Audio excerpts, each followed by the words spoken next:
আইনজীবী ও রাজনীতিবিদ ডক্টর কামাল হোসেনের নেতৃত্বে ১৯৯৩ সালে যাত্রা শুরু করে গণফোরাম।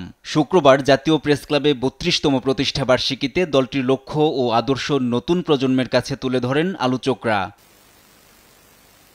এ সময় বাংলাদেশের কমিউনিস্ট পার্টি সিপিবির সাবেক সভাপতি মুজাহিদুল ইসলাম সেলিম বলেন, দেশকে পরিচ্ছন্ন করতে সব বৈষম্য ও দুর্নীতির বিরুদ্ধে লড়াই করতে হবে। আর বিএনপির স্থায়ী কমিটির সদস্য ডাক্তার এজেডএম জাহিদ হোসেন বলেন, জনগণের মালিকানা দ্রুত ফিরিয়ে দিতে নির্বাচনের বিকল্প নেই। আমি ইলেকশন কমিশনকে বলবো, খালি নিবন্ধনের পরের হিসাব নিলেই চলবে না।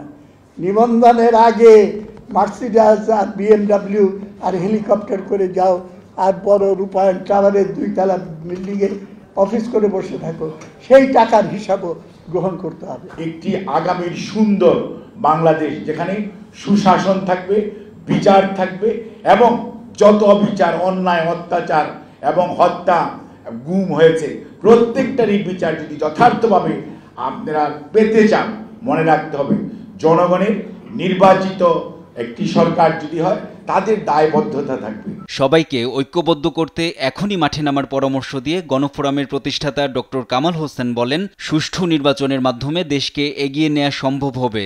এসব প্রতিষ্ঠানের প্রয়োজনীয় সংস্কার সহ একটি অবাধ, সুষ্ঠু ও গ্রহণযোগ্য নির্বাচনের মাধ্যমে রাষ্ট্রের গণতান্ত্রিক উত্তরণ এখন অন্তর্বর্তীকালীন সরকারের প্রধান দায়িত্ব। দেশের মানুষের ভাগ্য বদলে রাষ্ট্রের অর্থবহ পরিবর্তন আনতে হবে বলেও মনে করেন তিনি। এনআই নাহিদ, দেশ টিভি, ঢাকা।